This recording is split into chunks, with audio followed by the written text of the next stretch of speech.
Muy buenas tardes, muy bienvenidos a esta nueva edición de Economía para Todos. Hoy sábado 5 de noviembre, ya entramos en un mes nuevo, aunque la verdad es que no cambiamos mucho de temas, porque cada día algunos de los más gordos para este país se van, podríamos decir que poniéndose de color hormiga para Sánchez, pero bueno, a lo mejor algunos piensan que soy una agorera de estas o, en fin, esto que nos llaman ahora también traficante del miedo, qué sé yo, que me llamen lo que quieran. Pero ¿sabe lo que les digo?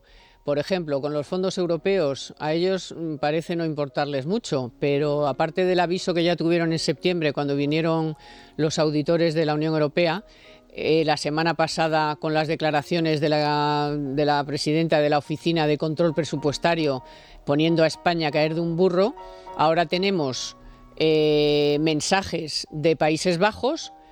Y tenemos sobre todo ya la certeza de que se está preparando, cociendo, elaborando un documento en Bruselas en el que se va a instar a España seriamente y si no, ni un duro más, y veremos a ver si no nos quitan algo de lo que nos han dado, si no somos capaces de contar en qué nos estamos gastando el dinero. Porque las empresas no lo ven.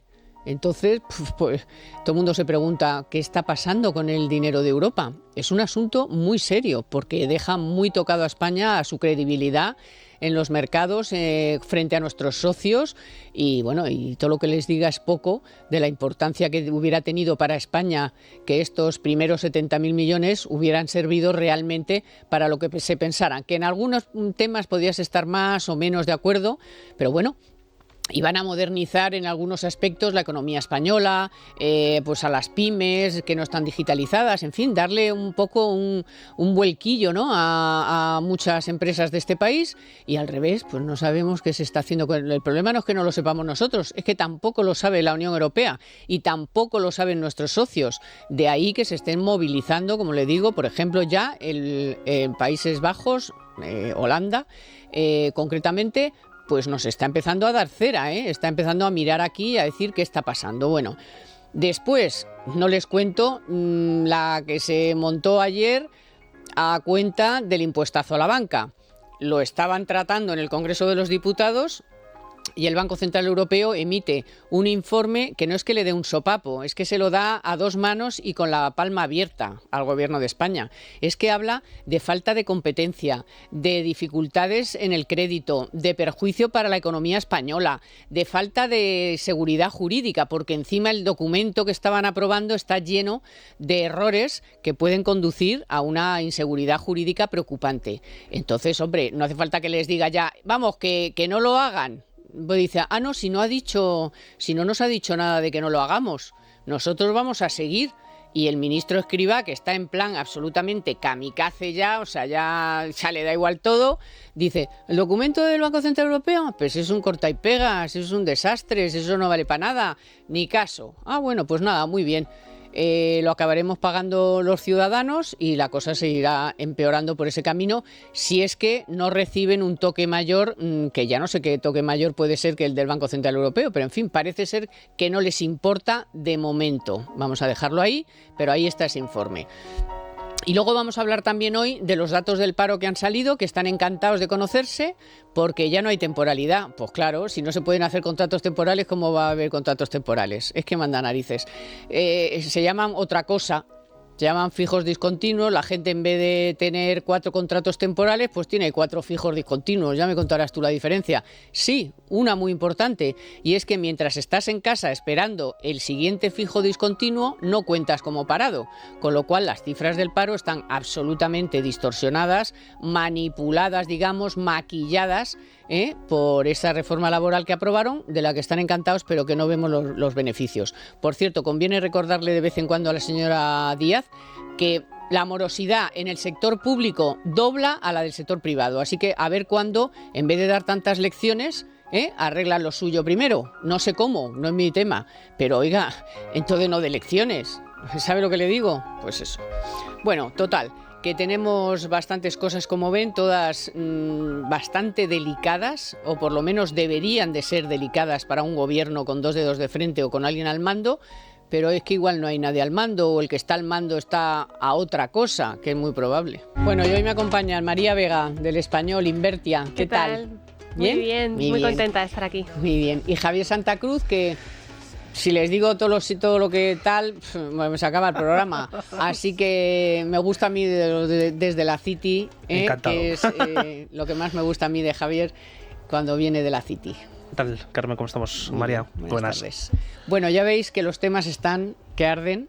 Es verdad que sabemos que al gobierno en principio le importa una higa, o al menos eso dice, pero vamos a los fondos europeos, que esta semana ya llevamos 3-4 semanas conociendo algunos escándalos bastante escandalosos, porque claro, que hayan venido aquí 3 tipos auditores de la Unión Europea en septiembre y no nos hayamos enterado hasta el mes pasado, que nos manden recaos desde ya algún país, qué sé yo, que la oficina presupuestaria nombre a España 80 veces, pero para ponernos a caldo, que nos amenacen con quitarnos dinero y que todo lo que se les ocurre es, mire, ha hecho un vídeo la vicepresidenta económica en la que pues ya no habla de ejecución, ni de concurso, ni de hemos puesto... No, o sea, es que va y habla de convocatorias, o sea, dice que hacen convocatorias todos los meses por 2.000 millones ya. ¿Y qué?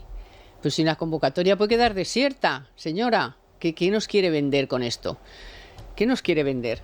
Nos quieren vender que son unos inútiles, es que es lo único que vemos, porque es que el otro día en una radio por la mañana, en la COPES igual, con Carlos Herrera, el presidente de Galicia, dijo que estaban escribiendo a mano, papel y lápiz, las cosas porque no había ningún programa informático donde volcar los datos de las comunidades autónomas, que es mentira que las comunidades autónomas tengan la culpa. Lo que pasa es que lo están haciendo. Ahora van a crear un Excel. Ojo, un Excel. No vaya a ser que sea lo más moderno que hay. Y otro edificio, eso sí, porque si no tienen un edificio y pagan un alquiler, no se pueden dar los fondos europeos y necesitan más gente. Eso sí, más gente, edificios, para luego hacer un Excel y que las comunidades autónomas puedan volcar los datos en vez de escribirlos a papel y lápiz. ¿Cómo lo ves?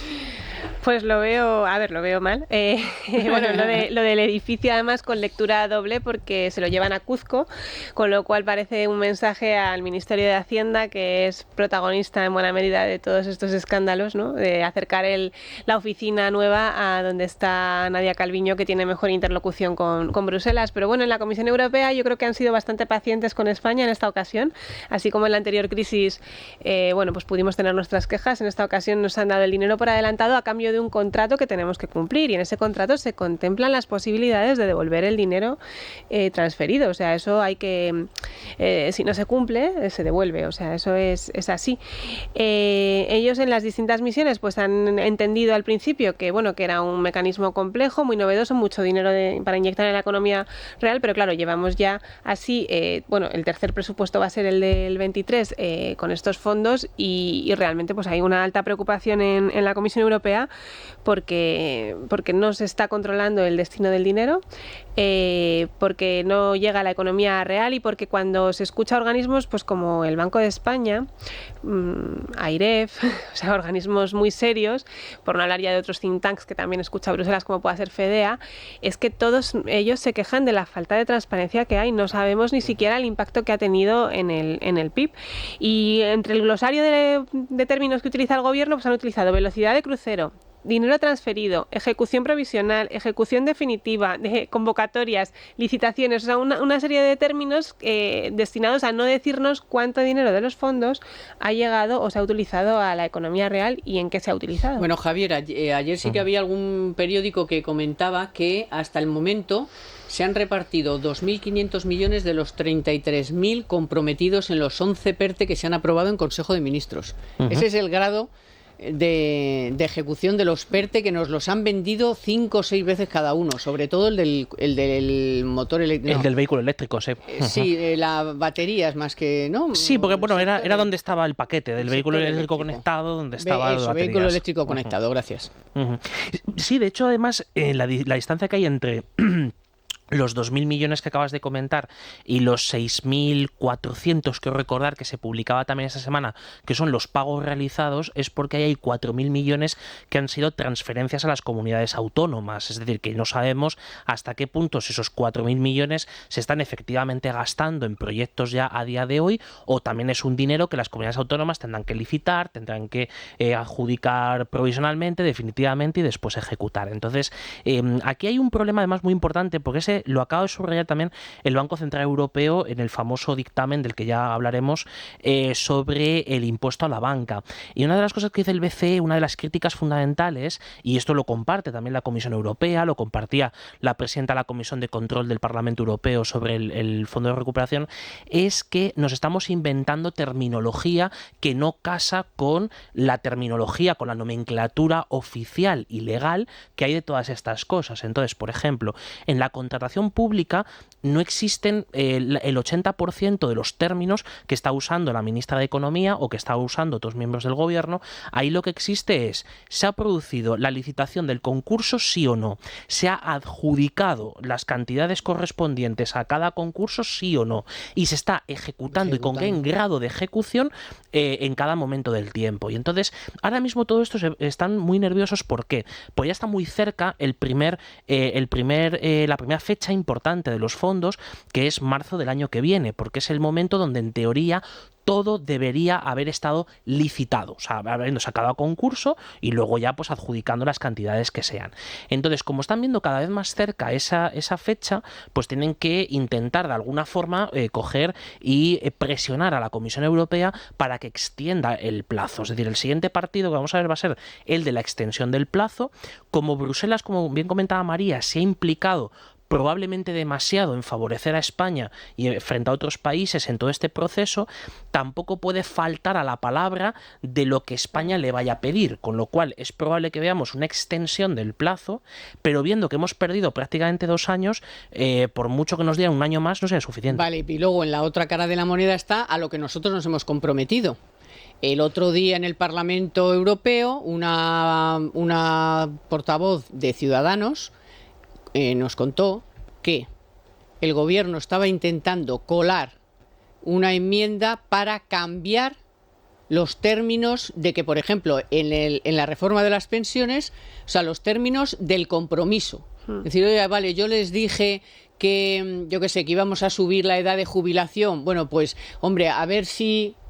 tal, sobre no sé qué, a ver si, que estaban intentando, es decir, que no solamente van a pedir más plazos, sino que están intentando cambiar los compromisos, los hitos que llaman, ¿no? Los hitos a los que nos hemos comprometido. Entonces, ¿en qué va a quedar todo esto? Esto sí que es algo que yo creo que por Bruselas no va a pasar por ahí. O sea, eso sí que, porque además ya lo han advertido en conversaciones informales cuando han venido a España, en ámbitos periodísticos. O sea, esto es algo que nos han dejado muy claro y que han querido trasladar a la opinión pública desde hace mucho tiempo.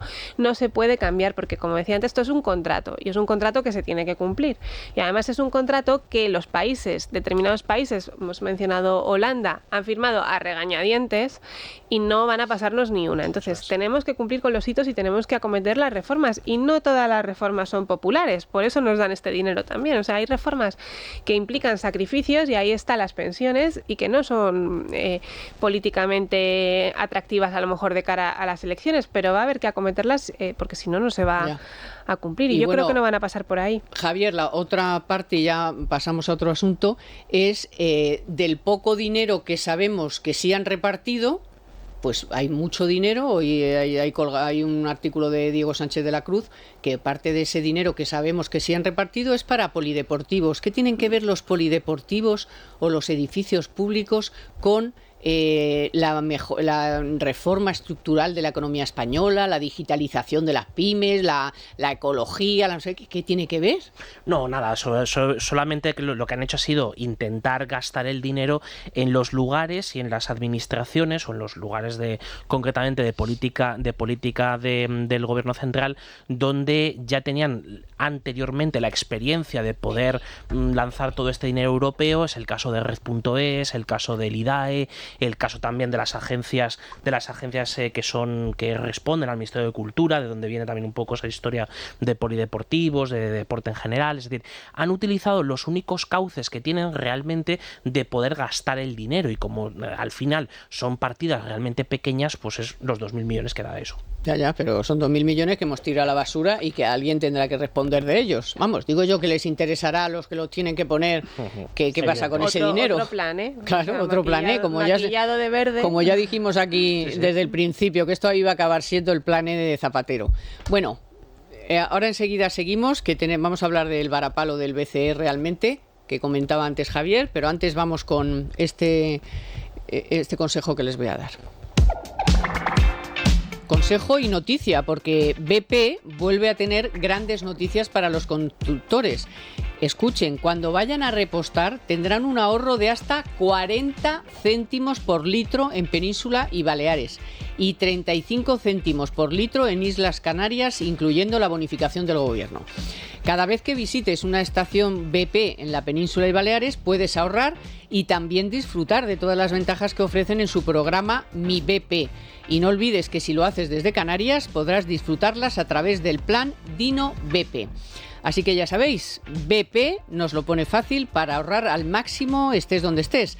Hazte con tu tarjeta en sus estaciones de servicio y si quieres consultar más información puedes hacerlo en mibp.es y plandinobp.es. Bueno, pues el documento del BCE tirando por los suelos lo que está haciendo el gobierno con el impuestazo a la banca es muy muy serio. Es muy muy serio y además se dio la circunstancia de que justo lo emitió cuando el Congreso estaba debatiendo sobre el mencionado impuesto a la banca. Con lo cual tiene como un doble sentido, ¿no? O sea, os digo esto antes de que acabéis cometiendo el error, que por cierto dicen que lo van a seguir cometiendo, que les da igual, o sea, les da igual que el sistema financiero pueda ponerse en riesgo, que se ponga en riesgo la economía española, la concesión de crédito, en fin, que les da igual. Que Escribal ha llegado a decir que era un corta y pega, que era, vamos, una M de informe, que luego ha tenido que salir de guindos diciendo, hombre, en fin, señores, que ese informe llevamos un tiempo haciéndolo y aquí se hacen las cosas de forma seria y además lo hemos hecho también en concordancia con el Banco de España. Sí. Quiero decir que no es una cosa que se ha inventado ahí un funcionario del BCE que tenía una mala tarde y ha dicho, mira que me voy a meter yo hoy con Chiqui Montero, hombre, mira por dónde. No, es que además parece mentira que una persona como Escrivá, que ha trabajado en la IREF, en el Banco de España, no es una persona que viene de esos ámbitos, pues se meta tanto con organismos independientes que hacen su trabajo, ¿no? Y en este caso tampoco es una sorpresa que el dictamen del BCE sea duro, porque, bueno, yo creo que tampoco, o sea, con unas nociones básicas de finanzas se podía intuir que determinados mensajes iban a llegar a España. Entonces, bueno, sí, pues ha dicho que hay daños a la rentabilidad, a la competencia, porque además solo se aplica a entidades de determinados ingresos, con lo cual incluso ya no solo a la competencia de los bancos europeos frente a los bancos españoles, sino dentro del propio país va a haber problemas de competencia. Unos van a tener impuesto, otros no. Puede afectar a la solvencia y muy importante porque el gobierno decía que esto no se iba a trasladar al cliente y el Banco Central Europeo dice que la normativa europea obliga a trasladar al cliente cualquier coste en el crédito asociado al tema fiscal, con lo cual pues desmiente totalmente lo que decía el gobierno. No. Sí, además hay dos argumentos que son especialmente contundentes de todo el informe. Uno era el que comentábamos hace unos minutos, que es el que se están cambiando de nombre las cosas y por tanto no se sabe muy bien a qué responden. El caso concreto de lo que habla en el informe es cuando definen el margen de intereses más comisiones, es decir, todo eso han surgido definiciones nuevas que no se corresponden ni siquiera con el plan contable y por tanto no sabes exactamente a qué se atiende la definición de la base imponible del impuesto. Pero hay una cosa también que me llama mucho la atención de este informe, de este dictamen del Banco Central Europeo, que es hasta qué punto señala no solo que hay que repercutir el impuesto y que no tiene que dañar la solvencia de las entidades, sino especialmente el grado de discriminación y de falta de competencia que puede producir este impuesto. Es decir, tú, por ejemplo, tienes a un banco, que tenemos unos cuantos en España, dentro de lo que es el umbral al que se le puede poner el impuesto, el cual tiene pérdidas, es decir, tiene pérdidas en operativas, ese impuesto a lo mejor tiene unos pequeños beneficios, pero con el impuesto entra en pérdidas, pues además tiene que dotar provisiones, que es lo que va a tener que hacer la banca en el próximo año, incrementar de una manera importante las provisiones por los fallidos que pueda haber o por el incremento de la morosidad, con lo cual lo que estás haciendo es, primero, a las entidades financieras estás afectando directamente a sus niveles de capital y de solvencia, pero además de eso estás discriminando a unas frente a otras porque los grandes grupos, los tres grandes grupos, podrán coger y podrán absorber sin demasiado problema el impuesto. De hecho, la mayor parte de su negocio lo tienen fuera de España y con eso pues cogerán y lo podrán absorber. Sin embargo, tienes todavía a un número ya que es pequeño, pero sigue siendo un número relevante, de entidades de mediano y pequeño tamaño que entran dentro de la definición del impuesto, a las cuales muchas de ellas, lo vamos a ver en las cuentas de resultados que están publicando estos días, ¿no? Estas semanas, muchas de ellas van a tener problemas desde el punto de vista de o entrar en pérdidas si no lo están, o las que están en pérdidas incrementar esas pérdidas porque tienen que pagar el impuesto. Ya, por cierto, que esto dijo también no sé si recordáis un informe que hizo el Instituto de Estudios Económicos, creo que fue este verano, sobre las consecuencias que iba a tener, y también se trasladaba al empleo. O sea, al final no es un tema que quede en una cosa de los bancos, los del puro, no, es algo que tiene consecuencias en la economía real. El Banco Central Europeo se centra en la parte más técnica y de regulación, pero realmente tiene otras repercusiones. Claro, y además es que dices, no sé a quién he oído que dice, bueno, pero el Banco Central Europeo ese no se tiene que ocupar de la inflación y tal, solo que... Madre mía. Digo, pero vamos a ver. Se han perdido la... Pero Macaria, un capítulo de la lección una, ¿te la saltaste ese día hiciste pellas o qué? O sea... Sí, y aparte, bueno, incluso esto que es absolutamente disparatado del propio ministro Escrivá y de otros diciendo, bueno, es que el Banco Central Europeo, como está subiendo los tipos de interés y está restringiendo el crédito, no tiene autoridad moral para decir que el impuesto va a restringir el crédito. Digo, es que son dos cosas radicalmente distintas. Una cosa es la política monetaria, que es lo que le toca al Banco Central Europeo, y otra cosa es que de manera artificial, porque a este gobierno le ha dado la gana hacerlo así, le ponga un impuesto que lo que va a hacer va a ser perjudicar a los clientes. No es un problema de perjuicio de las entidades financieras, sino de los clientes. Bueno, pues ya ven que, y lo saben porque lo viven todos los días, que bueno, pues los tiempos no son especialmente tranquilos. Lo saben bien también los que tienen pues fondos de inversión, planes de pensiones, están en la bolsa, o sea, están las cosas muy revueltas y muy turbulentas. Así que qué mejor que pedir un buen consejo. Y en este caso lo vamos a hacer con Miguel Aquiso, que es director general de Banca Marc Vida. Así que buenas tardes. Señora Aquiso. Buenas tardes, ¿qué tal? ¿Qué nos aconseja? ¿Hay todavía algún lugar donde nuestro dinero pueda sacar algún partido a esta situación? Pues como decía, la verdad es que estamos en un momento de gran turbulencia e incertidumbre y bueno, por experiencia tenemos comprobado que cuando llegan tiempos complicados los ahorradores pues enseguida se refugian en la solvencia. Y hoy por hoy en el sistema financiero español la máxima solvencia pues la representa Banca Marc. Esta posición de robustez es la que nos permite ofrecer a nuestros clientes soluciones seguras que garantizan y protegen sus ahorros.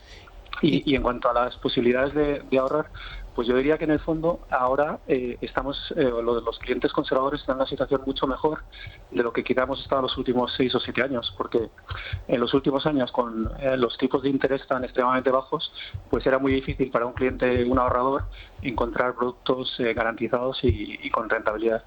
Y ahora en los últimos meses, a medida que han ido subiendo los tipos de interés, pues ya empieza a existir un abanico más amplio de productos. ¿Y qué productos son esos? ¿Cuál nos podría hoy recomendar y comentar como más interesante? Pues por lo que me atañe a mí, y en el caso de Marc Vida, yo hablaría de los seguros de ahorro, que hay muchos tipos de seguros de ahorro. Hay el básico, donde el ahorrador aporta un capital y recibe una rentabilidad garantizada, pero también tendríamos los seguros de ahorro para la jubilación, que para hacernos una idea pues son muy similares a los planes de pensiones, pero con rentabilidad garantizada. O las rentas vitalicias, que son un producto para personas ya jubiladas que quieren recibir mensualmente una renta. ¿Y qué rentabilidades ofrecen? ¿Son atractivas? Pues desde luego muchísimo más atractivas de los últimos años, que han estado en torno al 0%. Sí que es verdad que varían mucho de las características del producto. Quizá para los productos más líquidos, pues podría ser ahora mismo en torno al 0,40%. Y puede llegar hasta entornos del 2% en productos a más plazo, como las rentas vitalicias. Y en los seguros de ahorro sí que tenemos algunos productos, digamos que el tipo permanece igual durante toda la vida del producto, y otros en los que, sin embargo, el tipo, pues por ejemplo, se renueva anualmente o con otra periodicidad, y eso lo que permite es que si los tipos de interés se van elevando, pues la rentabilidad del producto se eleva a la vez. Bueno, pues está claro que si tienen algunos ahorrillos, aquí Banca March les ofrece un amplio abanico de productos garantizados, y además garantizados por el banco más solvente de España. Así que muchas gracias, señor Aquino, por estos buenos consejos. Muchas gracias a ustedes. Buen día. La verdad que yo a la hora, María, escucha, a la hora de hacer mi compra yo lo tengo claro, ¿eh? No voy a quitarme nada de lo que me gusta. Por ejemplo, el jamón ibérico, el Rioja tal, en fin, el turrón, te voy a decir del turrón. Ahora, te recomiendo que hagas lo mismo, porque no es lo mismo ahorrar en las cosas que te gustan que ahorrar en lo que pagas por ellas. Y aquí es donde entra la cosa. Porque el aniversario del ahorro de Hipercor y el supermercado del Corte Inglés te ofrece un 25% de regalo en más de 5.000 productos. Por ejemplo, en todos los turrones y dulces de Navidad, bombones, panetones, espárragos, pimientos, vinos, espumosos, licores, en todos. Y de todas las marcas, María. Así que podrás utilizar en una próxima compra esos 25% de descuento. Además, tienes un 70% de descuento en la segunda unidad en más de 2.500 productos de las primeras marcas. Y como siguen en aniversario, pues hay 1 millón de euros en premios para ti, con miles y miles de cupones regalo, en el aniversario de ahorro de Hipercor y supermercado del Corte Inglés, en tienda, web y app, así que aprovéchalo. Bueno, vamos a hablar del paro de octubre, que están entre los que, cómo ha bajado el paro, como el mejor mes de octubre de no sé cuánto de la vida y tal. Y luego te pones a rascar y a husmear y dices, oye, pues ¿qué me estás contando? Si la creación de empleo es la peor en los últimos 5 años, si aquí son todos fijos discontinuos, han crecido el 700%, que han pasado del 15% al 700%. Y les recuerdo que los fijos discontinuos no figuran como parados cuando cesan un contrato y están a la espera del siguiente. Así que, por ejemplo, más del 62% de los contratos indefinidos no son a jornada completa. Aquí ya estamos con la media jornada. En el último día del mes se dieron de baja 160.419 cotizantes y no trabajan 3,4 millones. Pues no sé si es para estar contento o qué. Más empleo público, ¿no? Que nos dijo la EPA. Público, claro. No, a ver, yo creo que no es para estar contento. Yo lo que creo es que el dato sí que permite al gobierno ir a su público, ¿no? Con ese titular de que el paro cae en octubre en 27.000 personas, que es un octubre histórico, y entonces permite dar ese titular pues en el Congreso, a la señora Calviño, y permite a la señora Díaz también llegar a su electorado, ¿no? Pero bueno, si miramos, si rascamos, pues nosotros sí, hay datos. Tenemos una mirada un poco más exacto, crítica. Nosotros, además, nuestro trabajo debe ser críticos, desde quien esté en el gobierno, ¿no? Para eso estamos los medios. Y entonces, pues ahí es donde se ve la ralentización que ya anunciaba la EPA, porque recordamos que la EPA del segundo trimestre pues ya se veía también cómo se ralentizaba el empleo y cómo la tasa de paro incluso subía un poquito, ¿no?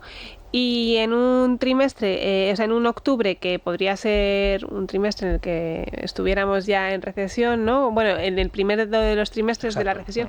Y aquí hay un matiz importante, porque la IREF ha dicho que en este cuarto trimestre, que es el que hemos empezado en octubre, vamos a entrar en recesión, pero pensemos que el dato que ha dado el INE de crecimiento del tercer trimestre es muy raspado, y el INE está modificando trimestre a trimestre, y de repente coló en una de sus revisiones que el primer trimestre del año había sido negativo. O sea que no podemos, digamos, que estar muy tranquilos en que no estemos ya en negativo en lo que acabamos de cerrar, a pesar de que el dato oficial nos haya dicho que crecimos un 0,2, ¿no? Pero bueno, el paro sí que también pues evidencia ese enfriamiento de la economía, y los afiliados, pues eso es la cifra más baja desde 2017. Yo aún no me he podido enterar de si el director general ese del INE, que dijo que iba a ser 0 o -1, sigue en el INE.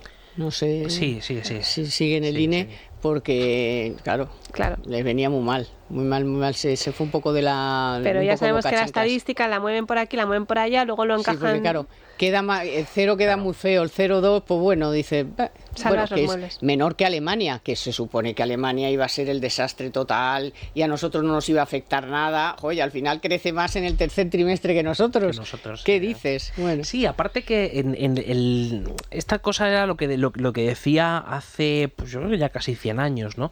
Lo que decía Flores de Lemus de que de estas décimas, ¿no? O sea, cuando son 0,2, 0,1, cosas de este tipo, era como pesar paja en balanzas de precisión. Es decir, es una cosa que es absolutamente arbitraria en muchos casos, porque es calibrar el modelo de una forma o de otra, que luego además el INE, cuando revise el dato, probablemente la revisión será a la baja y no al alza. Es decir, de hecho, ya ha hecho en este año varias revisiones, hizo una importantísima que fue la del PIB del año 20 y la del año 21, o sea, vimos cómo ponderó más a la baja el del 20 y un poquito al alza el del 21, pero claro, cuando cayó más la economía fueron unas cuantas décimas más de caída, por mucho que le aumentaras al del 21 no compensaba ese efecto, con lo cual todavía estamos un 2% por debajo de los niveles previos a marzo de 2020. Pero con respecto al empleo hay una cosa importante, que es, como decía María, la desaceleración por un lado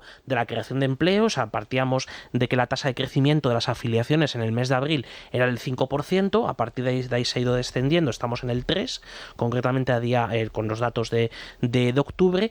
Pero lo que vamos a ir viendo es cómo ese 3 va a ser un 2,5, un 2, es decir, va a ir reduciéndose de manera paulatina hasta que se quede en 0. Ahora bien, aquí lo que hay que ver es si por un casual las afiliaciones y también el dato de la EPA al menos no se destruye tanto empleo como se ha destruido en anteriores recesiones. Es decir, ese es un poco el test que tenemos que hacer, pero no vale por ejemplo, como hacen cuando ven estos datos, no vale con esconderlos entre si son fijos discontinuos, si son indefinidos, si son tal, no.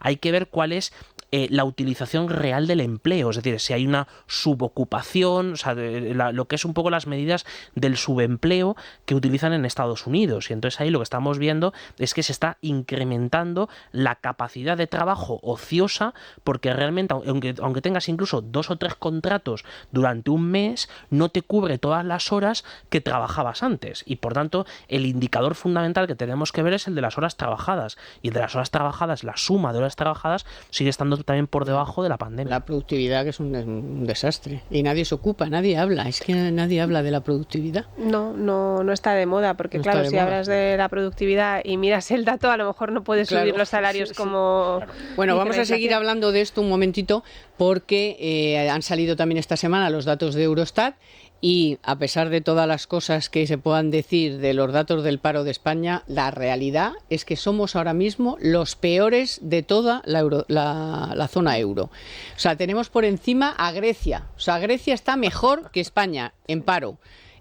Doblamos la media de paro de Europa. Vamos, de Europa, de la zona euro, para ser más exactos. Verán, ¿qué busca un ahorrador en tiempos de incertidumbre? Pues una entidad con solvencia que le pueda ofrecer seguridad, muy importante, asesoramiento personalizado, una buena rentabilidad, por supuesto, y la confianza de estar en buenas manos. Así es Bancamark. Es el banco más solvente de España, que lleva casi un siglo ofreciendo un servicio excelente y los mejores productos para hacer crecer sus ahorros. Bancamark, crecer juntos. Antes, cuando éramos más pequeños, no sé si vosotros que sois más jóvenes, pero siempre decíamos eso de menos mal que nos queda Portugal. Ya no podemos decir ni menos mal que nos queda Portugal, es que no podemos decir ni menos mal que nos queda Grecia. O sea, es que somos los últimos del ranking de paro. Es que estamos hablando de parados, de porcentajes de paro del 3, del 5, del 6 y nosotros del 12,7. O sea, es que es alucinante que con este dato, que ya no es ni del traficante del miedo, ni del agorero, ni de nada, mire usted que es de la Oficina Estadística de la Unión Europea, no se le caiga la cara de vergüenza cada vez que sale y se pone una medalla por lo bien que va el paro en España. O sea, es que es una auténtica... Es que se te ponen los pelos como escarpias. Tenemos una tasa de paro la más elevada de El doble. Sí, el doble, porque la de la eurozona era el 6,6, nosotros estamos con el 12,6. En recuperación vamos por detrás o sea, la recuperación del PIB también vamos por detrás, eso también es importante, y yo creo que hay que seguir muy de cerca, o más de cerca, los datos del paro que los de recuperación, porque al final es verdad que el votante vota por el empleo. O sea, quiero decir, cuando hay miedo a perder el empleo, ya ahora que entramos en año electoral es cuando se mueve mucho el voto, ¿no? Y yo creo que sí que va a ser determinante y que realmente es el talón de Aquiles de este gobierno, porque además de tener una tasa de paro, bueno, pues del 12,6%, tenemos también un empleo muy precarizado. O sea, se ha reducido la temporalidad, porque se está reduciendo, pero vemos eso, más trabajo parcial. Al final vemos una serie de indicadores en el empleo que nos dicen que el discurso del gobierno no se corresponde con la realidad. Yo no estoy tan de acuerdo con que es que la temporalidad depende de lo que... Bueno, claro. Claro, porque si tú a una persona ya no le puedes hacer un contrato temporal y dice, pues ya no hay temporales. No, perdona, es que el otro contrato es que a lo mejor te hacen 4 en un mes. ¿Eso no es temporalidad? Sí, es que claro.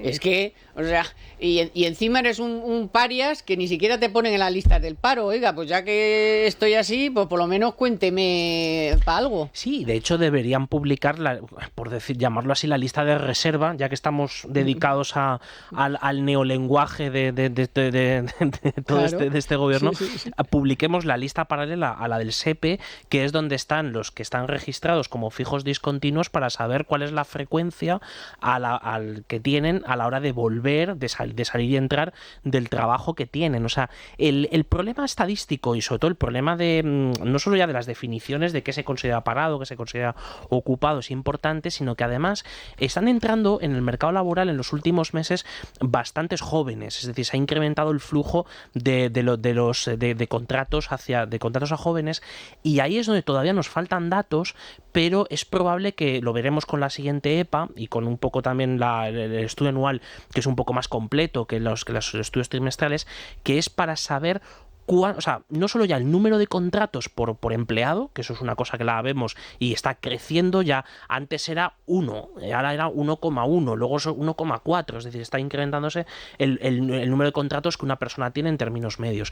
Pero también cuál es la rotación que hay entre ellos. Es decir, por ejemplo, hay contratos que son de lunes a viernes y luego hay otro que en sábado o en domingo, pero estamos computándose por contratos individuales. Entonces, todas esas cosas, esos microdatos, no estamos viéndolo ahora mismo con toda la nitidez que necesitamos. Intuimos qué es lo que está pasando, pero no tenemos todavía la información para ello. ¿Y qué os parece que, bueno, es que ya lo de las previsiones, que según van... Cada semana hay una y cada semana es peor. Hombre, es el Consejo General de Economistas. Digo yo que, en fin, que algo sabrán de esto, ¿no? Y ya hablan del 0,9 el año que viene. O sea... Sí, del 0,9 también he visto alguna de 0,7 ya que se maneja por parte de alguna firma. Bueno, es que realmente... Todo indica que las previsiones que se vayan haciendo van a ir a peor. Y aquí volvemos al discurso del gobierno y lo que decía ahora Javier, el neolenguaje, porque claro, Calviño sigue instalada en el 4,4% de crecimiento. Y en la fortaleza. En el año 2022, cuando ya el año 2022 va a cerrar con un crecimiento negativo, bueno, estancado y negativo, ¿no? Si se cumplen los pronósticos. Y bueno, pues sí, todo esto es compatible hablar de crisis con hablar de este crecimiento en el 22, porque en el 22 venimos de una caída muy fuerte, porque en los 2 primeros trimestres sí que se pudo hacer el crecimiento interanual, sí que ha dado para conseguir ese 4, pero cuando miramos el último minuto, que es el que nos da el crecimiento trimestral, es donde vemos que la economía se desacelera, se frena y que los datos cada vez van a peor. Y sobre todo el minuto principal, que me parece a mí, que es que aún no hemos recuperado los niveles que perdimos en la pandemia, cuando otros sí. O sea, vamos a ver, todos la mayoría, hemos sufrido, sí. La mayoría. Vamos a poner lo de la guerra de Putin. ¿Qué pasa? ¿Que solo le afecta a España o qué? O sea, es que claro, la guerra de Putin la sufre Francia, la sufre Alemania, la sufre Italia, la sufre Grecia... Y resulta que están mejor que nosotros. De hecho, la guerra, es alucinante. Si hay un país que sufre menos las consecuencias de la guerra, porque tenemos otras fuentes de suministro energético y también alimentario, concretamente lo que produce Ucrania, es España. Es decir, que la guerra no se puede poner como excusa. De hecho, una cosa que ya hemos comentado muchas veces y que es importante seguir insistiendo, es que cuando tenemos cifras altas de crecimiento con respecto a la media de la eurozona o de las otras grandes economías, es porque venimos de más abajo que ellas. Bueno, pues viniendo más abajo que ellas, siendo España el país de la eurozona que mayor caída se produjo del PIB en el año 2020, no hemos ido con tasas de crecimiento bastante más altas que la media de los países de nuestro entorno, no hemos sido capaces de recuperar esos niveles previos. Bueno, precisamente estábamos hablando de las dificultades y de las dificultades que mucha gente tiene pues para hacer la compra, pero a nivel global, dificultades para comer. O sea, ahora mismo, por los problemas del trigo, de las cosechas, por la guerra de Rusia y Ucrania, la invasión de Ucrania por Rusia, porque entre los dos, pues me parece que tienen el 30 al 40% del comercio mundial de cereales. Entonces, ¿qué ocurre? Pues que el hambre en el mundo sigue siendo una triste realidad en pleno siglo XXI. Y además está aumentando a raíz de la reciente pandemia provocada por el virus, pero también por la guerra a Ucrania. Sin ir más lejos, el último informe de las Naciones Unidas de 2021 cifra en 828 millones el número de personas que no tienen acceso a una alimentación básica en el mundo. Y esto no es más que una prueba de que nos estamos alejando del objetivo, de acabar con esta situación, o por lo menos de paliarla. En España hay muchas entidades y empresas que, conscientes de esta situación, tienen mucho que aportar para contribuir a intentar revertirla. Por ejemplo, Banco Santander es una de ellas, y como entidad al servicio de la sociedad, además de estar comprometida con los Objetivos de Desarrollo Sostenible, los famosos ODS, ha querido poner su granito de arena para ayudar a conseguir el ambicioso objetivo de hambre cero. Es por ello que ha lanzado junto a Oxentia un nuevo reto global de emprendimiento dirigido a empresas que buscan hacer frente a la escasez de alimentos o mejorar la eficiencia de cualquiera de los procesos que forman parte de la distribución alimentaria. La iniciativa se llama Santander X Global Challenge Food for the Future, y la convocatoria está abierta hasta este jueves 10 de noviembre para que los interesados presenten sus proyectos con esa solución innovadora en torno a la industria alimentaria y con una base tecnológica que pueda generar un impacto económico y social duradero. Hay que recordar que este reto está alineado con el segundo de los ODS de Naciones Unidas, que es el de acabar con el hambre y frenar así el crecimiento exponencial que está experimentando. Ojo a este dato porque abre las carnes. Más de 100.000 clientes por semana están intentando pasarse de la tarifa de gas en el mercado libre a la tarifa regulada de último recurso, la ya famosa TUR, que ya es como la prima de riesgo, que hablamos de ella en el metro. Esto sí que se habla en el metro, de la TUR. Las comercializadoras, pues es bueno imaginar, no dan abasto, que no sabían nada y no se han preparado. Y no lo han hecho desde que el gobierno anunció que prorrogaba el límite de las subidas de esta tarifa TUR hasta finales de 2023. Eso sí, ármense de paciencia porque cuesta Dios y ayuda a conseguir que te atiendan. Fíjense, según la OCU, ellos han hecho las pruebas y se han pasado hasta 50 minutos de llamada telefónica sin que te atiendan y ya colgando porque ya no puedes más. Porque no es seguro que te atiendan, así que ya a los 50 minutos tiras.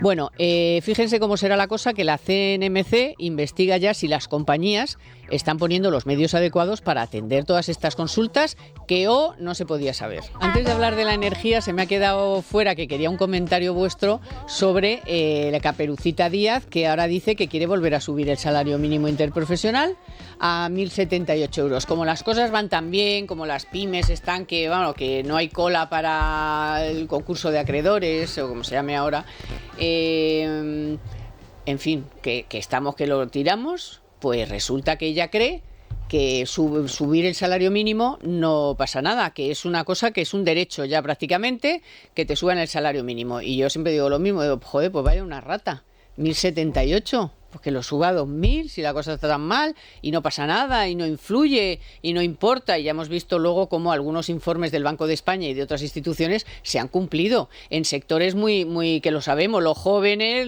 el campo y las empleadas de hogar, porque claro, si tienes que acabar pagando 1.100 a una empleada de hogar más la seguridad social, resulta que dices, pues para eso no trabajo yo. o algo así, ¿no? No, y no solo lo veis. Y no solo no trabajas, sino que lo que haces es, por ejemplo, mantienes este tipo de soluciones provisionales de empleo. En el caso, cuando se va subiendo más el salario mínimo, es más probable que te encuentres con contratos a tiempo parcial, que esa parcialidad además se vaya incrementando, porque cuantas menos horas pongas en el contrato, menor es el coste de cotización que tienes que tener, y aunque te desempeñe el mismo trabajo que cuando estaba contratado a alguien por jornada completa. Es decir, ese tipo de cosas es además bastante complejo de poder perseguir vía inspección de trabajo y todos estos instrumentos que decían que se iban a incrementar de una manera extraordinaria, y por tanto ese fenómeno es el que vamos a ir viendo cómo se va. No solo ha crecido mucho en estos últimos 2 años, ¿no? Pero va a ir creciendo aún más porque ¿qué empresa genera en este momento una productividad suficiente para poder pagar a un trabajador 1.060 o redondeando 1.100 euros de salario mínimo más el 36% 1.078 más el 36% de cuota, de donde además cuando entre en vigor el 1 de enero de 2023 el incremento de otros 0,6 puntos de la cotización patronal, más todavía. Claro, es que si el gobierno quisiera subir el salario de los trabajadores más desfavorecidos, ya lo hemos dicho muchas veces en este programa, podría bajar los impuestos que paga la empresa por esos trabajadores y también recibirían más dinero sin dañar los costes laborales. Y actualizar la tarifa del IRPF. A mí el tema que ha comentado, exacto, a mí lo que me ha comentado Javier de la parcialidad me parece súper interesante y me parece que faltan estudios serios sobre qué efectos está teniendo el SMI en el trabajo parcial en España. De esto no se está hablando porque, bueno, pues parece que no se quiere, después de la que le cayó al Banco de España con el informe aquel que hizo, pues no sé, nadie se quiere poner a ello, pero yo creo que sería fundamental, porque de hecho en Estados Unidos se hicieron estudios en su momento y apuntaban a que sí que tenía impactos en el trabajo a tiempo parcial. Y luego el hecho de tener una ministra de Trabajo como Yolanda Díaz lo que hace es radicalizar a los sindicatos. O sea, a veces ella pide cosas que van más allá de las peticiones de los propios sindicatos, que muchas veces tienen más sentido común que la persona que ocupa el Ministerio de Trabajo, pero claro, ellos también tienen que dar algo a sus bases, ¿no? Entonces, si la ministra pide 1.078, pues nosotros pedimos 1.100, y la culpa de que esto no funcione es de los empresarios, que son los del puro, que es la COE, que están en proceso electoral. O sea, hay un maniqueísmo en todo esto que, bueno, pues yo creo que es muy dañino, porque... Pero luego te encuentras con que, sin embargo, estos sindicatos que han salido, UGT y Comisiones Obreras, que han salido a la calle el otro día a montar el pollo a la patronal, no al gobierno por la mala situación económica, ni por la gente que lo está pasando mal, nada de eso, no, porque tal. Entonces, un compañero nuestro le preguntó al de UGT, oiga, ¿y ustedes han subido a sus empleados el salario como lo piden para...? Dice, bueno, nosotros estamos esperando a ver cuál es la media de la subida. Que están esperando a la media de la subida de otros, pero no dicen ustedes que hay que subir la inflación. Eso no, ya. No dijo que no, de esto es cosecha mía ya lo de después. Dijo hasta ahí, dijo, estamos esperando a conocer cuál es la media de subida general de la empresa española. Dices, ¿cómo? Bueno. Muy coherente todo. Coherente. En fin. De momento tenemos la media de subida de las pensiones de los funcionarios y hemos visto que el sector público, bueno, pues no. Bueno, los funcionarios sí que se han ajustado algo más el cinturón, pero vamos, al lado del sector privado, ¿no? Entonces, ¿a quién le están esperando? ¿Los de UGT para subirle el sueldo a sus empleados? O sea que... No se sabe. Bueno, hay una duda que yo tengo que es, no nos habían dicho que el carbón bueno, Alemania hace lo que le da la gana desde el verano pasado. Este verano no, el anterior. Pero en España pues, se supone que eso, qué asco, habíamos cerrado todos los sitios, no sé qué. Oye, ahora descubrimos que Aspontes vuelve a quemar carbón. Efectivamente. Pero Javier, a ti se te habrán puesto los pelos como escarpias. Sobre todo viendo los cierres del carbón de otras partes, ¿no? Que esto se lo cuenten a Compostilla, que se lo cuenten a Andorra, que se lo cuenten a Velilla, o sea, a todas las centrales térmicas de carbón que han tenido que cerrar deprisa y corriendo en los últimos 2-3 años. Era muy sucio, era muy guarrillo. Porque era muy sucio, porque además estábamos en transición energética. La transición energética era, tienes que quitarte cuanto antes los combustibles fósiles contaminantes, porque todo el mundo renovable va a ser extraordinario. Vale, claro, entonces la pregunta es, en ese escenario de que puede ser ecológico, pero en el otro, que es en el de a nosotros no nos va a pasar nada, nosotros con lo que tenemos, lo del gas ruso prácticamente no nos influye, luego hemos doblado las compras de gas ruso, por cierto, tampoco nadie en el exterior ha dicho nada, no ha puesto una cruz a España diciendo Pero vosotros, ¿qué hacéis comprando el doble de gas ruso que antes? Si decíais que no os afectaba ni teníais ningún problema. Entonces yo lo que no entiendo es, si no tenemos ningún problema, tenemos más regasificadoras que nadie, estamos trayendo metaneros de no sé dónde, nos venden que esto es, nadamos en la abundancia, ¿por qué estamos quemando carbón? Es que no lo entiendo. No, porque además ahí el problema del carbón, concretamente la zona, la central de Puentes tiene, si no está esta central de carbón, si esta se paraliza, más de la mitad de la provincia de La Coruña se queda sin luz. Es decir, esto es y no solo de La Coruña, sino también de pueblos limítrofes en la provincia de Lugo y en otras. Es decir, que hay centrales que son críticas a la hora de garantizar el suministro de ciertas zonas de España, porque aunque tengamos un país que está muy interconectado entre las diferentes provincias con redes de alta tensión, donde se está generando en un sitio que es además con una potencia instalada muy importante, tú no puedes eso simplemente quitarlo, dejarlo ahí y te traes la electricidad de otro lado, porque a lo mejor lo que tienes que hacer es, en vez de cogerla de aquí, tienes que coger a Portugal, y Portugal siempre va con los balances muy justitos, ¿no? Entonces el problema lo tenemos en que hemos quitado unas cuantas piezas del puzzle energético en España, pero no las hemos sustituido por otras equivalentes. Por ejemplo, estamos teniendo un gran desarrollo renovable, pero no tenemos un desarrollo de almacenamiento, con lo cual si no va en paralelo una cosa con la otra, la electricidad que generan la fotovoltaica y la eólica no es gestionable, con lo cual tú no puedes coger y no puedes, cuando te falta electricidad de un sitio o de otro, no puedes coger y no puedes intercambiarla. No, y este verano ha sido dramático para las renovables, porque con el hipercalor que ha hecho ni funcionaban los molinillos ni las placas solares han funcionado al 100%.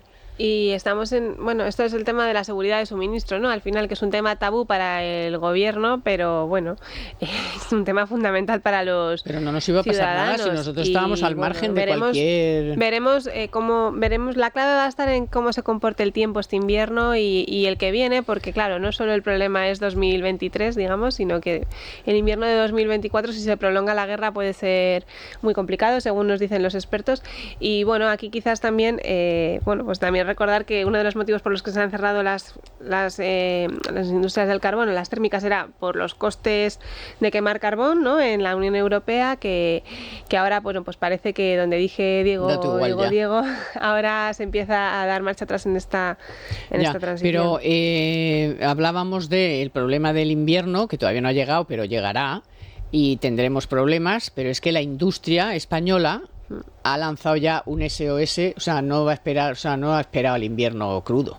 Es que llevan soportando unos costes de la energía para producir, sobre todo las que más obviamente utilizan energía, ¿no? Pero todas en realidad. Es que se han unido todas las patronales de la industria española. Yo creo que a lo mejor es un hito. Esto sí que es un hito, no los de Escrivá.